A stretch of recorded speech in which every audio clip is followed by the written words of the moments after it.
वाराणसी में प्रधानमंत्री नरेंद्र मोदी ने काशी विश्वनाथ कॉरिडोर का लोकार्पण किया। इस दौरान उन्होंने कहा है कि काशी के सभी बंधुओं के साथ बाबा विश्वनाथ के चरणों में हम नमन करते हैं। हमारे पुराणों में कहा गया है कि जैसे ही कोई काशी में प्रवेश करता है, सारे बंधनों से आजाद हो जाता है। मुझे खुशी है कि सदियों की गुलामी ने हम पर जो प्रभाव डाला था, जिस हिंद भावना से भारत को भर दिया गया था, अब आज का भारत उससे बाहर निकल रहा है। आज का भारत सिर्फ सोमनाथ मंदिर का सौंदर्यीकरण ही नहीं करता, बल्कि समंदर में हजारों किलोमीटर ऑप्टिकल फाइबर भी बिछा रहा है। आज का भारत सिर्फ बाबा केदारनाथ मंदिर का जीर्णोद्धार ही नहीं कर रहा, बल्कि अपने दमखम पर अंतरिक्ष में भारतीयों को भेजने की तैयारी में जुटा है। आज का भारत सिर्फ अयोध्या में प्रभु श्री राम का मंदिर ही नहीं बना रहा, बल्कि देश के हर जिले में मेडिकल कॉलेज भी बना रहा है। आज का भारत सिर्फ बाबा विश्वनाथ धाम को भव्य रूप ही नहीं दे रहा, बल्कि गरीब के लिए करोड़ों पक्के घर भी बना रहा है। साथियों, नए भारत में अपनी संस्कृति का गर्व भी है और अपने सामर्थ्य पर उतना ही भरोसा भी है। नए भारत में विरासत भी है और विकास भी है। आप देखिए, अयोध्या से जनकपुर आना जाना आसान बनाने के लिए राम जन्म की मार्ग का निर्माण हो रहा है। आज भगवान राम से जुड़े स्थानों को रामायण सर्किट से जोड़ा जा रहा है और साथ ही रामायण ट्रेन चलाई जा रही है। बुद्ध सर्किट पर ही काम हो रहा है, तो साथ ही कुशीनगर में इंटरनेशनल एयरपोर्ट भी बनाया गया है। करतारपुर साहिब कॉरिडोर का निर्माण किया गया है, तो वहीं हेमकुंड साहिब जी के दर्शन आसान बनाने के लिए रोपवे बनाने की भी तैयारी है।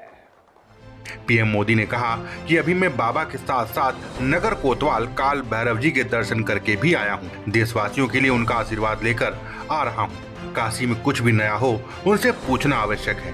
मैं काशी के कोतवाल के चरणों में भी प्रणाम करता हूं। बाबा विश्वनाथ सबके हैं, मां गंगा सबकी है, उनका आशीर्वाद सबके लिए है।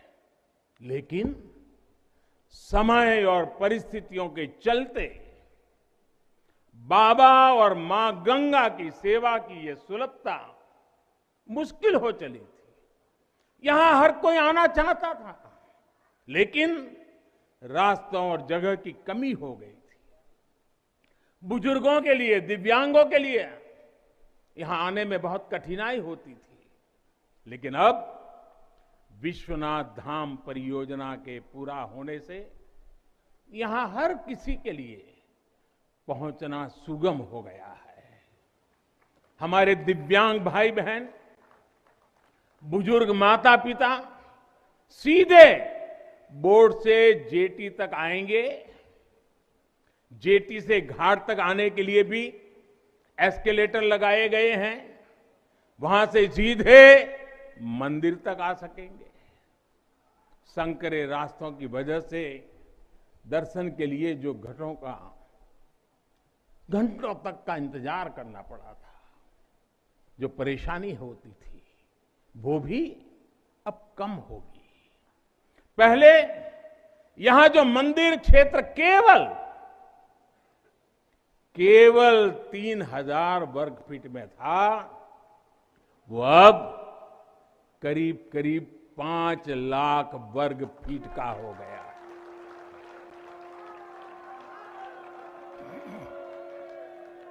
अब मंदिर और मंदिर परिसर में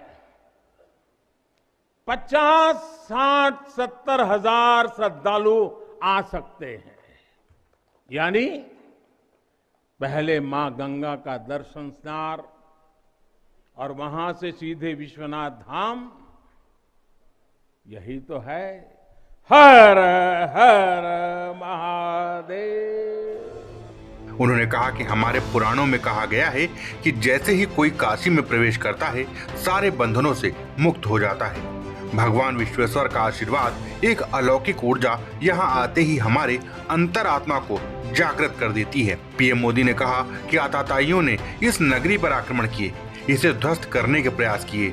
औरंगजेब के अत्याचार, उसके आतंक का इतिहास साक्षी है, जिसने सभ्यता को तलवार के बल पर बदलने की कोशिश की, जिसने संस्कृति को कट्टरता से कुचलने की कोशिश की। लेकिन इस देश की मिट्टी बाकी दुनिया से कुछ अलग है। उन्होंने कहा कि यहाँ अगर औरंगजेब आता है तो शिवाजी भी उठ खड़े होते हैं। अगर कोई सलार मसूद इधर बढ़ता है तो राजा सुहेल देव जैसे वीर योद्धा उसे हमारी एकता की ताकत का एहसास करा देते हैं। और अंग्रेजों के दौर में भी हेस्टिंग का क्या हश्र काशी के लोगों ने किया था, ये तो काशी के लोग ही जानते हैं। बनारस पर आरोप लगाए जा रहे थे, लेकिन काशी तो काशी है। काशी तो अविनाशी है। काशी में एक ही सरकार है।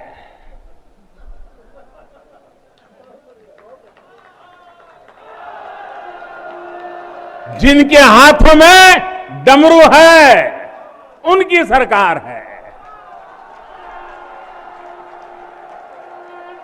जहां गंगा अपनी धारा बदलकर बहती हो, उस काशी को भला कौन रोक सकता है। काशी खंड में भगवान शंकर ने खुद कहा है, बिना मम प्रसादम वै कह काशी प्रति प्रद्युत्ते, अर्थात बिना मेरी प्रसन्नता के काशी में कौन आ सकता है,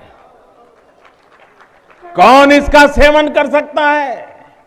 काशी में महादेव की इच्छा के बिना न कोई आता है और न यहां उनकी इच्छा के बिना कुछ होता है।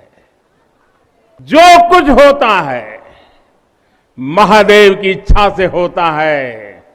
ये जो कुछ भी हुआ है महादेव ने ही किया है। Bureau report, Dastak times.